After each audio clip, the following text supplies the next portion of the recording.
നമസ്കാരം. കർണാടകത്തിൽ കോൺഗ്രസ് സർക്കാർ അധികാരമേറ്റ അന്ന് മുതൽ തർക്കങ്ങളും ഒരുപോലെ മുന്നോട്ട് പോവുകയാണ്. ഇപ്പോൾ മുഖ്യമന്ത്രി സിദ്ധരാമയ്യയും ഉപമുഖ്യമന്ത്രി DK ശിവകുമാറും തമ്മിലുള്ള പ്രശ്നം അതിരൂക്ഷമായി തന്നെ മുന്നോട്ട് പോവുകയാണ്.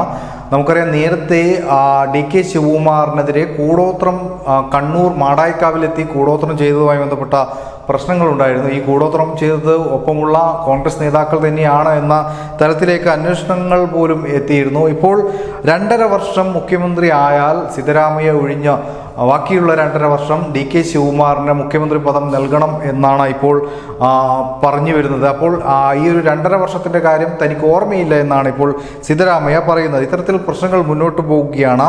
മാത്രമല്ല, അവിടെ സിദ്ധരാമയ്യ സ്വാഭിമാനി ജനാന്തോളന സമ്മേളനം, അതായത് സിദ്ധരാമയ്യ സ്വയം അദ്ദേഹത്തിനെ പ്രൊമോട്ട് ചെയ്യുന്ന രീതിയിൽ ഒരു സമ്മേളനം സംഘടിപ്പിക്കാൻ തീരുമാനിച്ചിരുന്നു. ഇതിനെ വെട്ടിയിരിക്കുകയാണ് DK ശിവകുമാർ.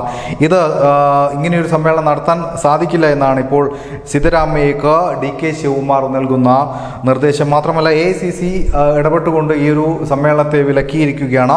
മാത്രമല്ല, ഈ പോസ്റ്ററുകളിൽ നിന്നും സിദ്ധരാമയ്യയുടെ ചിത്രങ്ങൾ പോലും ഒഴിവാക്കിയാണ് ഇപ്പോൾ മുന്നോട്ട് പോകുന്നത്. തമ്മിലടി അതിരൂക്ഷമായി മുന്നോട്ട് പോവുകയാണ്. പണ്ട് നമ്മളുടെ കേരളത്തിൽ K കരുണാകരനും AK ആന്റണിയും തമ്മിലടിച്ചതുപോലെ അതേ സ്ഥിതിയിലേക്ക് കർണാടകയിലെ 2 പ്രമുഖ കോൺഗ്രസ് നേതാക്കൾ എത്തിയിരിക്കുകയാണ്. അതുകൊണ്ട് തന്നെ കോൺഗ്രസ് സർക്കാരിൻ്റെ ഭാവിയും തുലാസിലാണ് എന്ന തരത്തിലാണ് ഇപ്പോൾ കാര്യങ്ങൾ എത്തുന്നത്. കൂടോത്രത്തിൽ തുടങ്ങിയ പ്രശ്നം ഇപ്പോൾ 2.5 വർഷത്തേക്ക് തനിക്ക് മുഖ്യമന്ത്രിയാകണമെന്നാവശ്യപ്പെട്ട് DK ശിവകുമാർ രംഗത്തെത്തിയതോടുകൂടി അത് പുതിയ തലത്തിലേക്ക് മാറുകയാണ്. News desk, news India Malayalam.